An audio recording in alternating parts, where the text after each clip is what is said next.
hello लोगोफोर खुलुमबाय आरो नोंथांमोनखौ बयखौबो गिबियावनो एबाउट बड' सेलिब्रिटीज इउट्यूब चेनेलावहाय बरायग्रोनानै लाग्रोनाय जाबाय लोगोफोर नोंथांमोननि गेजेराव फैलायबाय आं दायो गोदान मोनसे आपडेट भिडिअ लानानै लोगोफोर मिथिनो थाखाय नोंथांमोना भिडिअखौ जोबजासिम नायलांदो लोगोफोर नोंथांमोना गोबाव समनिफ्राय नायनो थाखाय नेनानै थानाय जोर आबुं बर' सावथुननि पार्ट 1 पार्ट 2 खौथ' नोंथांमोना बयबो नायखांखाबायानो जानांगौ ना लोगोफोर सुबर्ण बसुमतारी बिथांनि स्ट'रि आरो स्क्रिप्ट लिरनायाव दिहुनजानाय जोर आबुं बर' सावथुननि पार्ट 3 खौबो कमेडि किं इउट्यूब चेनेला अलरेडि आपल'ड खालामखाबाय लोगोफोर नोंथांमोना कमेडि किं इउट्यूब चेनेलावहाय थांनानै नायनो हासिगोन लोगोफोर आरो भिडिअनि लिंकखौ आङो बे भिडिअनि डिसक्रिप्शन आरो कमेन्ट बक्सआवबो फिनाव होना दोनगोन लोगोफोर नोंथांमोना बेयाव थांनानैबो नायनो हासिगोन ओमफ्राय लोगोफोर नोंथांमोना जाय जोर आबुं बर' सावथुननि पार्ट 3 खौबो नायखांबाय नोंथांमोना नायखांनानै माबायदि मोनदों कमेन्टआव खोन्थाहरदो लोगोफोर आरो सोर पार्ट 4 खौ नायनो थाखाय एक्साइटेड जाना दं बेखौबो कमेन्टआव खोन्थाहरदो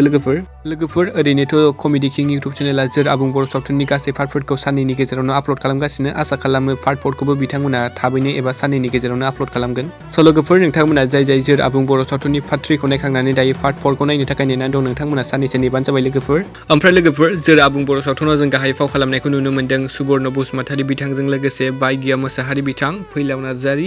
सालभेसन नार्जारि बिथांमोनखौ आरो बिथांमोनजोंनो लोगोसे जों बे सावथुनाव फाव खालामनायखौ नुनो मोनबावदों अनिरुद्ध ब्रह्म रिमिजिमि बसुमतारी तारेन्द्रनाथ बसुमतारी सनास्रि बसुमतारी उदांस्रि मुसाहारि बिजित कुमार नार्जारि जोंफ्रु नार्जारि फोजाखां मोसाहारि अरन ब्रह्म बिथांमोनखौ आरो बे सावथुननि प्रडिउसारा जाहैबाय सुबर्ण बसुमतारी बिथाङानो DOP खौ होदों नोजोर बर' बिथां लोगोफोर नोंथांमोना जाय जोर आबुं बर' सावथुननि पार्ट 4 खौ नायनो थाखाय नेनानै दं नोंथांमोना साननैसो नेबानो जाबाय